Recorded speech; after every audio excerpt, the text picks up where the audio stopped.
오늘 하나님 말씀 제목은 베드로를 찾아오신 예수님입니다. 이제 우리 요한복음 마지막 장에 도달을 했어요. 예수님께서 부활하시고 이제 제자들에게 마지막으로 보여주신 다음에 그 다음에 낙심하고 또 고향으로 도망가 있는 베드로를 찾아오셔서 우리 주님이 위로해 주시고 세임 주시고 또 그에게 다시 한번 사명을 주시는 장면이 요한복음 21장 내용입니다. 지금 베드로의 상황은 예수님의 십자가 앞에서 예수님을 부인하고 마음이 낙담하고 상처받아서 고향으로 고기나 잡으러 가겠다고 옛 모습으로 돌아온 상태로 있는 상태입니다. 원래 베드로는 어떤 사람이었습니까? 굉장히 열정이 넘치고 그 누구보다도 주님을 사랑한다고 고백했던 사람인데 또 살짝 교만했어요. 그냥 자기가 주님을 끝까지 따르겠다고 하면 좋은데 옆에 주변 제자들을 보면 요놈들은 다 배신해도 저는 절대로 주님을 배신하지 않겠습니다. 마태복음 26장 몇 절이죠? 네, 31절 보겠습니다. 그때 예수께서 제자들에게 이르시되 오늘 밤에 너희가 다 나를 버리리라 기록된 바 내가 목자를 치리니 양의 떼가 흩어지리라 하였느니라. 예수님께서 너희가 나를 배반할 것이다 말씀하셨어요. 그러나 내가 살아난 후에 너희보다 먼저 갈릴리로 가리라. 예수님께서 부활하실 것을 말씀하셨죠. 33절에 베드로가 대답하여 이르되 모두 여기 있는 인간들 다 배신해도 저는 결코 주님을 버리지 않겠다. 예수께서 이르시되 내가 진실로 내게 이르노니 오늘 밤 닭 울기 전에 내가 3번 나를 부인하리라. 35절에 베드로가 뭐라 그래요? 내가 주와 함께 죽을지언정 주를 부인하지 않겠나이다 하고 모든 제자도 베드로와 똑같이 예수님과 함께 죽겠습니다. 그렇게 고백을 했습니다. 베드로가 아주 호언장담을 했죠. 저 베드로의 고백이 가짜였을까요? 진심이었을까요? 진심이에요. 진짜로 예수님을 위해서 자신의 목숨이라도 내어줄 수 있을 만큼 주님을 사랑했어요. 그랬던 베드로가 어떻게 처참하게 무너집니까?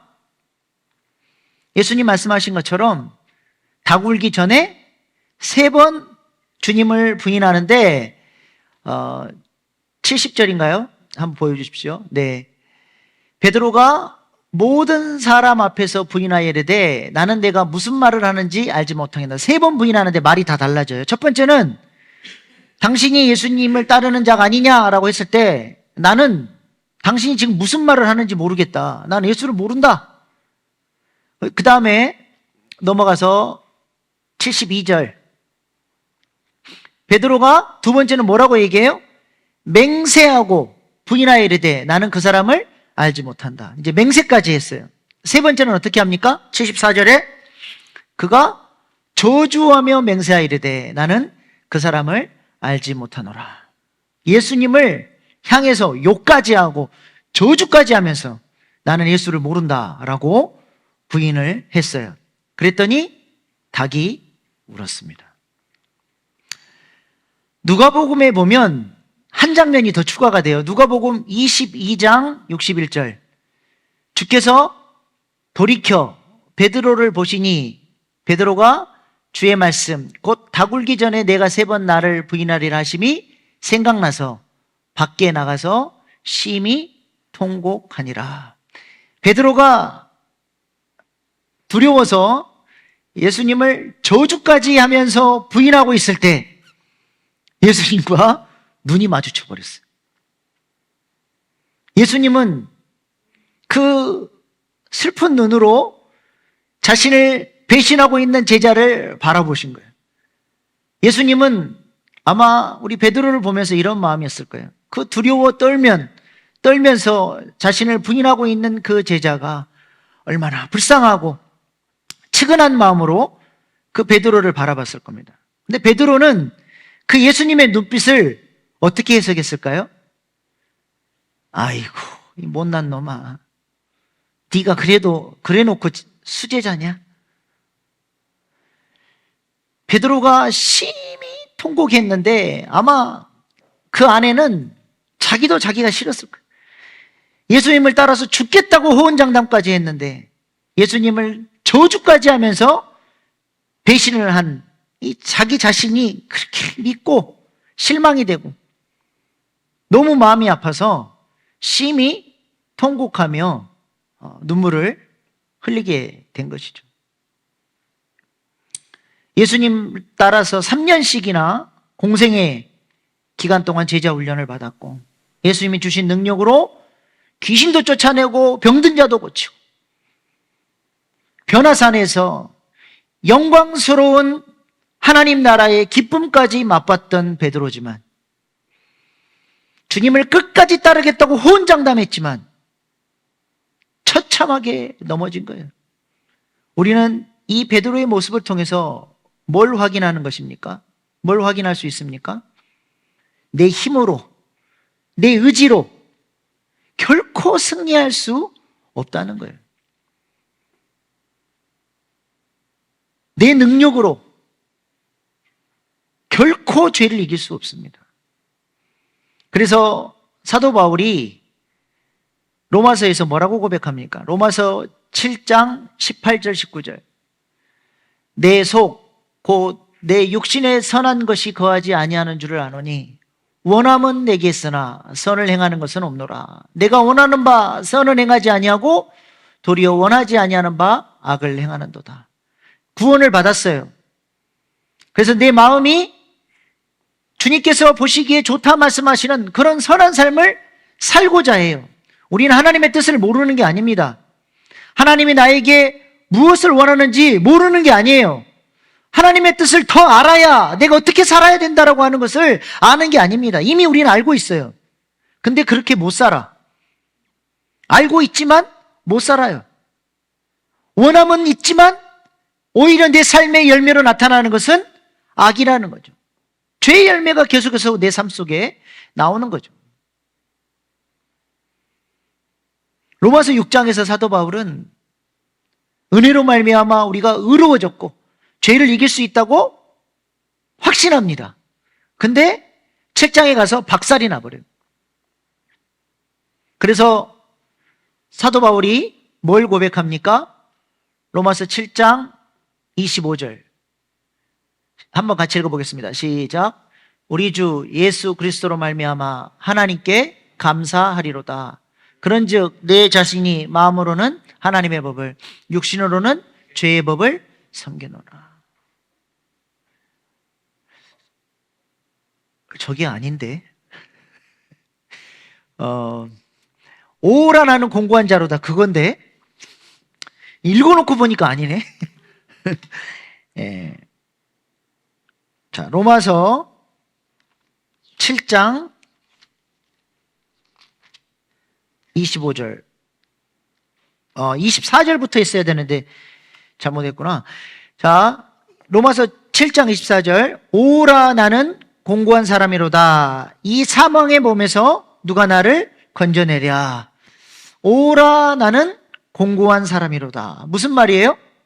내게는 내 힘과 능력으로 죄를 이길 수 있는 희망이 있다 없다? 없다는 거예요.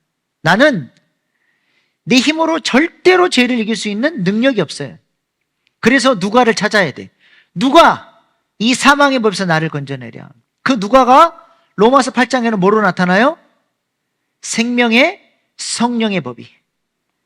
성령님께서 죄와 사망의 법을 깨트려 주시고 우리가 죄로부터 승리할 수 있도록 부활의 능력이신 그 성령님이 우리 가운데 역사하셔야 그 부활의 능력을 덧입고 우리는 죄와 사망의 법을 깨트릴 수 있다는 거예요. 그래서 로마서 8장 11절 말씀 같이 읽겠습니다. 시작. 예수를 죽은 자 가운데서 살리신 이의 영이 너희 안에 거하시면 그리스도 예수를 죽은 자 가운데 살리신 이가 너희 안에 거하시는 그의 영으로 말미암아 너희 죽을 몸도 살리시리라. 예수님이 어떻게 부활하셨어요? 성령님이 가셔서 죽어있는 예수님을 부활시키셨어요. 예수님을 부활시키신 그 능력의 영이 우리 안에 들어오셔서 우리가 죄와 사망의 법을 깨트리고 우리 옛사람을 죽이고 이제는 예수님이 부활하셨던 것처럼 새로운 사람으로 부활의 능력을 가지고 살아갈 수 있도록 성령님께서 역사해 주신다는 겁니다. 그래서 부활하신 예수님이 베드로를 찾아오신 거예요. 네 힘으로, 네 능력으로 나를 따를 수 있는 게 아니라 예수님께서 생기를 불어넣어 주셔서 뭘 말씀하셨어요? 평안, 성령 받으라 말씀하셨어요. 성령을 받아야 죄와 사망 권세를 이기고 샬롬의 권세를 누리며 살 수 있는 하나님 나라를 누리는 삶을 살 수 있다라고 말씀해 주신 겁니다. 그래서 예수님을 배반한 제자들을 한 번도 책망하신 적이 없어요. 제자들에게 부활하시고 나타나셔서 니들이 나를 배신해? 그러고도 니들이 제자야? 내가 너 같은 놈들을 3년씩이나 가르쳤다는 것이 부끄럽다. 말씀하지 않았어요. 주님은 그들이 연약할 수밖에 없는 존재라는 것을 너무 잘 알고 계셨어요. 그들에게 뭐가 필요해요, 이제?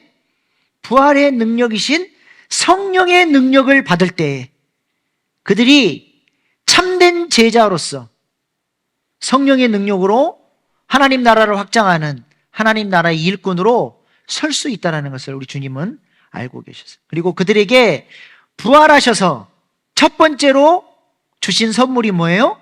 성령 받으라. 이 부활의 능력이신 성령을 경험할 때 우리는 승리하며 살 줄로 믿습니다. 그래서 쓰러져 있는 베드로를 찾아오셔서 다시 일으키시고 예수님의 제자로 하나님 나라의 동역자로 세워주신 그 부활하신 주님을 오늘 이 밤 우리도 만날 수 있기를 소망합니다. 이 부활하신 주님의 능력, 성령의 기름 부심을 경험하고 살아야 그리스도인의 참된 기쁨을 맛볼 수 있는 거예요. 아까 우리 행복 노래 불렀잖아요. 그게 영어 가사에는 joy로 나와요. 기쁨, 참된 기쁨. 성령의 능력으로 기름 부음 받아야 아까 행복 가사에서 나왔던 화려하진 않아도 정결하게 살 수 있고 내게 주신 작은 힘을 가지고 나누며 살고 하나님 나라를 위해서 살아가는 그때 주는 성령님이 함께 하시는 기쁨을 맛볼 수 있게 되는 것입니다. 오늘 이 밤에 이 성령을 경험할 수 있기를 소망합니다. 예수님은 쓰러져 있는 베드로를 찾아오신 이유는 이 부활의 능력을 그에게 주셔서 다시 일으키 세우시기 위해서 오신 거예요. 두 번째로 예수님이 베드로를 찾아오신 이유는 베드로가 지금 어디가 있어요? 자신의 고향으로 떠나 있어요. 헌신의 자리를 버리고 옛 모습으로 돌아가 있었습니다. 상처받은 사람들, 교회에 상처받고 목사님께 상처받고 섬기다가 상처받은 사람들은 섬기지 않습니다. 교회 공동체 안으로 깊이 들어오려고 하지 않아요. 왜 그렇습니까? 또 상처받을까 봐. 그래서 상처받은 사람은 섬기는 것을 안 하려고 그래요. 그냥 저를 그냥 가만히 내버려 두세요. 베드로가 지금 헌신의 자리를 버리고 상처의 마음을 가지고 옛 모습으로 떠난 겁니다. 주님께서 그를 만나주시고 사람 낚는 어부가 되게 하겠다. 너는 이제 반석이다. 너를 통해서 이 땅에 교회를 세우겠다 했던 그 비전들 다 버렸어요. 나 같은 사람이 예수님을 3번씩이나 저주까지 하면서 부인한 내가 어찌 주님 위에서 쓰임받을 수 있겠냐. 나같이 형편없는 사람은 주님 앞에 아무짝에 쓸모없는 사람이다. 그러면서 그 섬김의 자리를 버리고 나는 물고기나 잡으러 가겠다. 오늘 본문 3절 말씀 한번 보세요. 시몬 베드로가 나는 물고기 잡으러 가노라 하니 그들이 우리도 함께 가겠다고 나가서 배에 올랐으나 그날 밤에 아무것도 잡지 못하더라. 나는 물고기 잡는 애 모습으로 돌아가겠다 하고 돌아가 버린 겁니다. 오늘 이 밤에 혹시 베드로와 같은 마음을 가지신 분이 있는지 모르겠어요. 과거에 넘어졌던 실수, 죄를 지었던 그 과거의 모습들 때문에 죄책감에 눌리고 너무 과도할 정도로 자괴감에 빠져서 나 같은 사람은 주님을 위해서 쓰임받지도 못하고 주님은 나를 사랑하지도 않고 나 같은 존재를 우리 하나님은 쓰지도 않으실 거야. 그래서 늘 이렇게 고개를 숙이고 하나님의 깊은 사랑을 경험하지 못하고 하나님과의 이렇게 거리감을 가지고 있으신 분이 있는지 모르겠어요. 베드로를 회복시켜 주시고 그를 다시 사명자로 세워주셨던 그 주님을 오늘 이 밤 만날 수 있기를 축복합니다. 우리 주님께서 베드로에게 찾아오셔서 그에게 다시 사명을 회복시켜 주시기 위해서 두 가지 모티브를 사용합니다. 첫 번째는 뭐냐면 물고기를 다시 잡는 역사를 통해서 베드로의 첫사랑을 회복시켜 주시고 또 한 가지는 숯불 앞에서 3번 나를 사랑하느냐 묻는 질문을 통해서 베드로의 과거의 실패를 용서받고 이제는 주님께서 말씀하시는 내 양을 치라 말씀하시는 사명자의 삶으로 하나님께서 베드로를 불러주십니다. 오늘은 첫 번째 모티브 물고기 잡는 것만 살펴보고 네가 나를 사랑하느냐 묻는 것은 다음에 말씀 나누도록 하겠습니다. 5절 6절 말씀 한번 보겠습니다. 시작.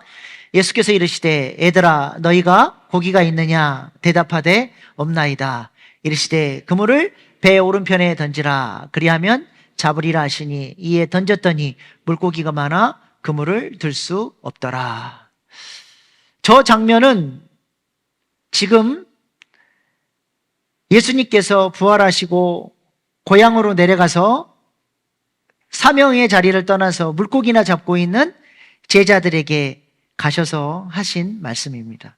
저 모습은 똑같이 베드로를 주님께서 처음 만나시고 그를 사명자로 부르셨을 때의 모습과 똑같은 일치를 보여주고 있어요.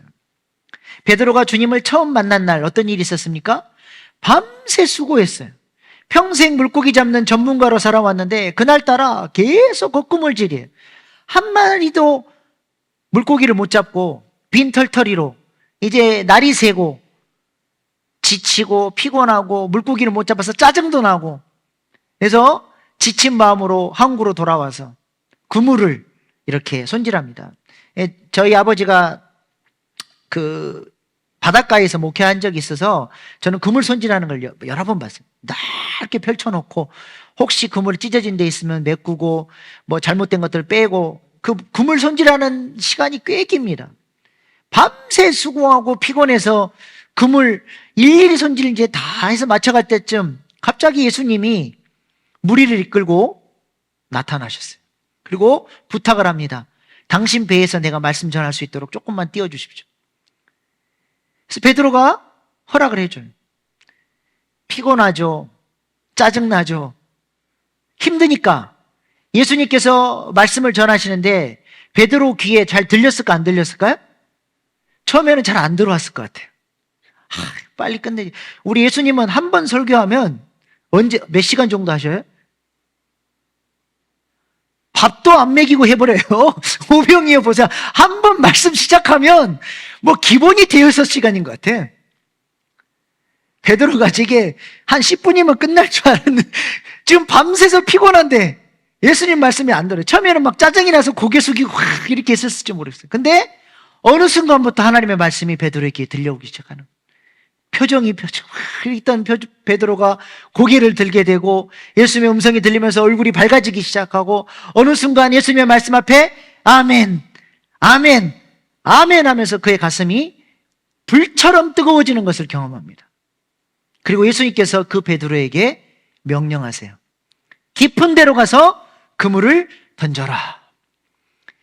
밤새 수고했고 지금은 물때도 아니고 그물 손질을 하기 전에 와서 하지 일일이 힘들게 그물 손질 다 해놨더니 어디로 가서 그물을 던져라? 깊은 데로 가서 그물 던져라. 요 앞에는 한번 속는 셈 치고 한번 던져볼 수 있죠. 깊은 데로 가라 그러면 지금이야 모터포트 타고 붕 가지만, 그때는 이 노를 져가지고 힘들게 멀리 나가야 돼요. 밤새 수고했던 거 안 되는 것, 지금 던져봐야 안 될 거 뻔히 아는데 보니까 목수 출신이고 아무것도 모르는 사람이 깊은 데로 가서 그물 던지라. 그 말에 베드로가 순종했다는 게 기적입니다. 얼마나 말씀을 통해서 은혜를 많이 받아버렸는지 말도 안 되는 예수님의 요청 앞에 베드로가 순종을 했다는 거예요. 제 아내는 좀 성격이 털털해요. 저는 꼼꼼합니다. 저는 이렇게 논문을 쓰거나 글을 쓰거나 설교를 하면 몇 번씩 저장하라고 백업도 해두고, 제가 수고했던 것을 안타까운 실수로 놓치지 않기 위해서 아주 잘 보관을 해요. 저장도 몇 번 했는지 안 했는지 꼭 확인하고. 우리 아내는 털털해가지고 그걸 못해요. 그래서 예전에 논문 쓸 때 제가 몇 번 봤어요. 책상 앞에 엎드려서 울고 있어. 그러면 영락 없어요. 몇 시간 동안 논문 썼는데 다 날아가 버린 거예요. 그래가지고 자기가 수고했는데 논문 쓴 게 다 날아갔더니 울고 난리가 났어. 어떡할 거예요? 다시 써야지. 근데 몇 시간 동안 수고했던 거 다시 쓰려고 하면 얼마나 속상한지 모릅니다. 허탈한 거죠.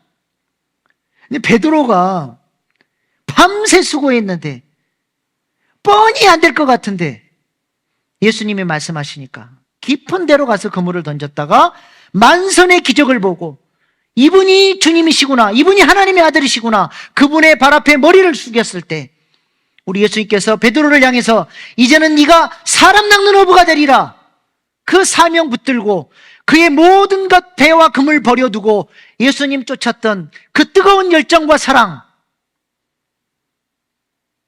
주님의 몸된 교회를 위해서 반석으로 자기가 평생 일평생 드려지기로 헌신했던 그 뜨거운 열정, 그것을 잃어버렸는데 예수님께서 부활하시고 다시 찾아오셔서 그때 그 열정을 다시 생각나게 하시고 그 첫사랑을 다시 기억하게 하시고 그것을 회복시켜 주셔서, 나는 스스로 생각하기에도 자격이 없고 제자 될 자격이 없는데 우리 주님께서 아니다, 내가 부활의 능력으로 너를 다시 살릴 테고 내가 너에게 성령의 능력을 부어서 다시 사람 낚는 업으로 몸된 교회를 세우는 일에 내가 너를 쓰고 싶다라고 하나님께서, 우리 주님께서 불러주신 거예요. 그랬더니 이 베드로가 그 잃어버렸던 열정과 주님을 향한 첫사랑을 다시 회복하고 얼마나 뜨겁게 반응합니까? 7절 말씀 보십시오. 오늘 본문 7절.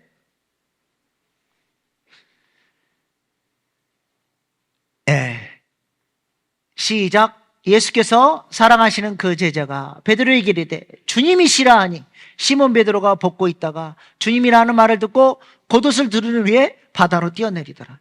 베드로의 저 열정 보세요. 그걸 배가 그 뭇까지 나가는 거 못 견디는, 주님이다, 그 첫사랑을 해보고 바다에 그냥 풍덩 뛰어들어 버린. 우리 주님이 베드로를 위해서 숯불을 피워놓고 따뜻하게 몸을 데울 수 있도록 도와주시고 음식까지 준비해서 사랑하는 베드로에게 그 마음을 위로해 주시고 영적 양식을 다시 공급해 주시고 그의 육신의 피로까지도 채워주시면서 베드로를 다시 한번 뜨거운 열정의 사도로 우리 주님께서 회복시켜 주셨다는 겁니다. 베드로가 우리 주님이 베풀어 주신 그 숯불 앞에서의 음식을 먹으면서 어떤 표정이었을 것 같습니까? 사진 한번 띄워주십시오. 크게 띄워줘야 돼. 큰 사진으로. 저 눈물 젖은 빵. 좀 더 크게 해달라니까. 저게 즉석에서는 안 되는구나. 아마 베드로가 저 표정으로 주님의 그 사랑에 목이 메여서 음식도 제대로 못 먹었을 것 같아요.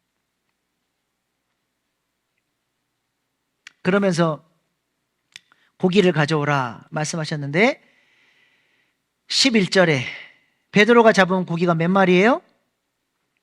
153마리. 모나미 볼펜에 153이 있잖아요. 이 153이 게마트리아 용법이에요. 그 알파벳에 나와 있는 숫자. 저 153의 게마트리아 용법이 뭐냐면 에스겔서 47장에 성전으로부터 흐르는 물이 아라바 광야를 적시고 사해까지 살려내는 그 생명수 강물이 엔게디에서부터 에네글라임까지 살려냈는데 그 엔게디에서부터 에나글라임까지의 게마트리아 용법에 합쳐진 숫자가 153입니다. 우리 주님께서 너에게 생수의 강이 흘러넘치리라. 성령으로 너를 충만케 세워서 네가 가는 곳마다 에스겔 47장에 성전의 물이 흘러서 살려냈던 것처럼 내가 너를 살리는 자로 사용할 것이다. 우리 주님이 베드로에게 이 성령 충만한 사명, 살리는 자로서의 사명을 허락해 주셨습니다. 오늘 이 밤에 지치고 쓰러지고 죄책감 때문에 나 같은 사람의 기도를 우리 주님이 받아주실까? 혹시 그런 마음으로 오셨습니까? 베드로를 찾아와 주셔서 위로하시고 너는 내 사랑하는 제자다. 내가 너에게 성령으로 채워줄 것이다. 너를 통해서 수많은 사람을 살려내는 생명수 강물이 흘러날 것이다. 우리 주님이 우리를 오늘 이 밤에 그렇게 회복시켜 주시기 위해서 여러분을 이 자리에 부른 줄로 믿습니다. 제가 오늘 이 금요 기도회를 위해서 기도하면서 그렇게 기도했어요. 우리 일신교회 성도님들이 진짜 이 자리를 사모하고 이 기도하며 나오면 좋겠는데 꼭 이 말씀이 필요한 사람, 부활하신 주님께서 꼭 만나주셔야 될 사람, 그런 성도 주님 보내주십시오. 기도했어요. 오늘 이 밤에 그냥 가지 마시고 지복직관, 가장 큰 복, 우리 주님의 영광을, 부활하신 주님을 만나는 이 밤 될 수 있기를 소망합니다.